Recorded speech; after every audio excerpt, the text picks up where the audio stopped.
Good afternoon, everybody, and welcome back to another installment of Dot Selections here for Friday, July 5th. Before we get into the play of the day, we'll quickly recap what happened yesterday. We picked up a July 4th loss with the Los Angeles Angels at plus 110, as they pretty much got destroyed and ended up losing by a score of 9-3. Game was close early on. Lynn pitched well again, and Canning did not. It happens, but either or, there are a decent amount of baseball games going on today. But instead of that, we figured that since, as some of you might know, the original people who used to watch this segment from the beginning, or the show, I should say, know that I've always been a basketball bettor at heart. So with that being said, there is some summer league games going on today, and I would like to actually discuss one of the games with you and give a play of the day on that game before going into the baseball leans. And the game we're going to be looking at is a high-profile matchup between the New York Knicks and the New Orleans Pelicans. It's high profile because of the fact that since it is Summer League, you will be seeing the professional debuts of R.J. Barrett and Zion Williamson. However, I know that a lot of people like Zion, and I know that the Pelicans have a decent amount of hype around them this season, but a ton of money has already come in on the Knicks in this game, and we're actually going to be taking the Knicks on the play of the day at -3, which is available at -125 at Bet Online. The line originally opened up at roughly 2.5. It's been bet up to 3. Then it was bet up to 3.5 in some spots. Then it was bet up to 4. So it's pretty much market wide at -4 at -110. However, Bet Online still has it at -3 at -125. And considering the fact that you usually have to pay -130 to buy a point, I think that that's definitely a good deal at -3 at -125.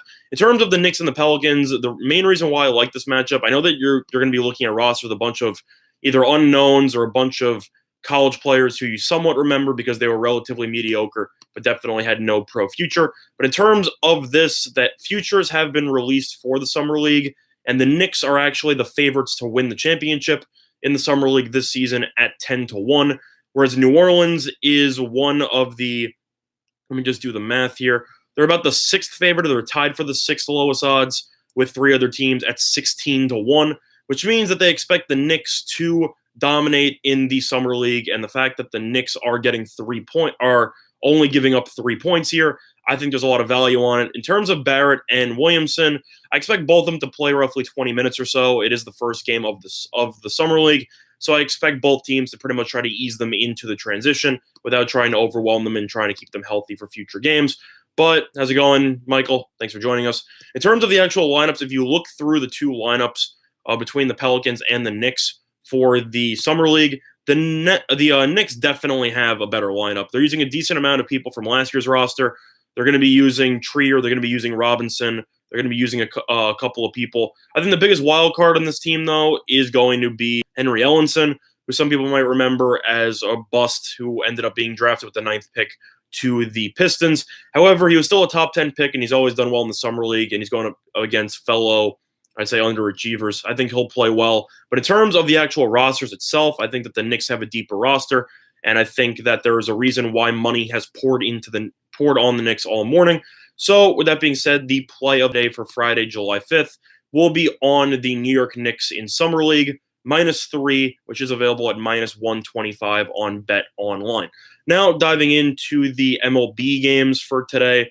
First game, you have the Royals versus the Nationals with Voth versus Keller. I lean to the Nationals, and the Nationals -1.5.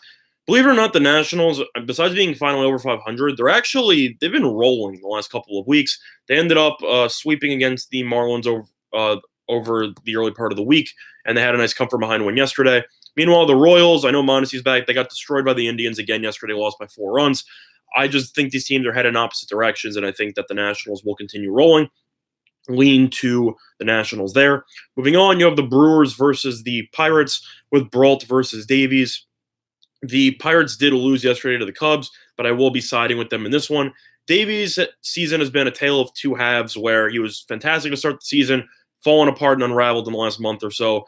Brault has been decent. His stuff isn't very dynamic, but he's still got decent command. But overall, I just like the way the Pirates have played lately. They ended up taking 3 out of 4 against the Cubs. Josh Bell's been great. Newman's been great. Reynolds has been pretty solid. Their whole lineup's pretty much good, as they have injected some youth from the farm system into the lineup, and it has paid serious dividends. So I will lean to the Pirates in that one.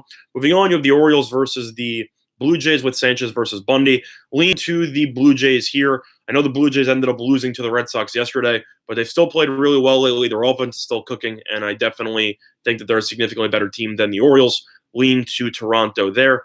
Moving on, you have the Mets versus the Phillies.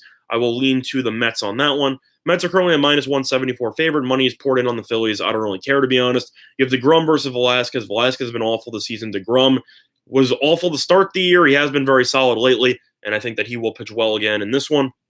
So I will lean to the Mets on that one.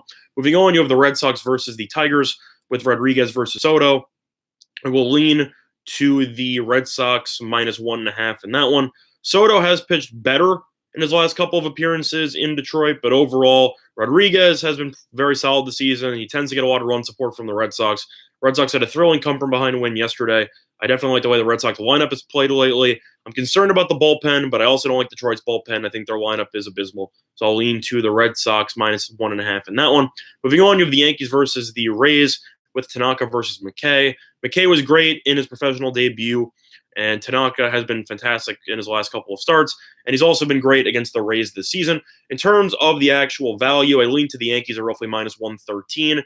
Tanaka's been great against the Rays this season, and the Yankees lineup has been rolling. They did go to extra innings yesterday after a blown save, but they ended up scoring 5 runs in the 10th inning, capped off by a huge 3-run home run by Gary Sanchez. I like the way the Yankees have been playing. I think Tampa's been good, but I think they've fallen back down to earth a little bit in recent weeks. Lean to the Yankees on that one. Moving on, you have the Marlins versus the Braves with Yamamoto versus Tehran. Lean to the Braves on that one. Another roughly minus 180. But at the same point, the Braves lineup's been great. Come from behind a win against the Phillies yesterday. The Marlins got swept by the Nationals. They can't hit the ball. I think that the Braves should score at least 6 runs in this game. Lean to the Braves and a small lean to the over. Moving on, you have the Astros versus the Angels with Verlander versus Ramirez. Ramirez has been inconsistent his last couple of starts, where Verlander is still one of the favorites to win the AL Cy Young. It's either him or Giolito at this point in time. Lean to the Astros on that one, and I will have a small lean to the over as well. I think that the Astros' offense played a lot better lately, and the Angels, even though they ended up getting killed yesterday, their offense has been pretty solid overall, and their bullpen is still not that great. So I'll lean to the over on that one, and a bigger lean to the Houston Astros team total over in that game. Moving on, you have the Twins versus the Rangers with Perez versus Sampson. In terms of this game, I have to lean to the Rangers here. Minnesota just got swept by Oakland. They've been playing some terrible baseball. I'm sorry, they didn't get swept by Oakland. They ended up losing. They lost the series. They ended up winning one of those games. Overall, I simply just don't like the way that the Twins have played lately. They've fallen back down to earth. They're still probably going to win the division, but the Indians have definitely made it a bigger race than people anticipated. The Rangers are still in the AL wildcard picture. They did win yesterday to avoid getting swept. Sampson's been hit or miss. Perez has been hit or miss, but I like Texas and the way they played lately, so I'll lean to the Rangers on that one. Moving on, you have the Rockies versus the Diamondbacks. I will lean to the Diamondbacks at minus 175 there. Greinke versus Sanzatella. Overall, Greinke's been a much better pitcher. He's a fringe candidate for the NL Cy Young Award at this point in time. He's been great. He's been unbelievable at home. And the Rockies have been very inconsistent, not to mention the fact that their bullpen is pretty much a dumpster fire at this point in time. Lean to the Diamondbacks in that one. Moving on, you have the Dodgers versus the Padres with Kershaw versus Lauer. Lean to the under 8.5 there. I know the Dodgers lineup has played well lately. Padres have struggled in the last couple of games, as they also struggled against the Giants before losing to the Dodgers yesterday. But Kershaw should bounce back nicely in this game. Lauer's been pretty good this season. And overall, Los Angeles' bullpen has been pretty good as well. Lean to the under 8.5. Moving on, you have Seattle versus Oakland with Kikuchi versus Anderson. Lean to the over 10 in that one. The A's lineup's been playing well lately. Seattle's lineup's been doing pretty well, plus the fact their bullpen's terrible. I think you should see at least 6 or 7 runs from each team. Lean to the over in that one. And the last game in the baseball card, you have the Giants versus the Cardinals. Lean to the under 8.5 with Hudson and Pomerantz.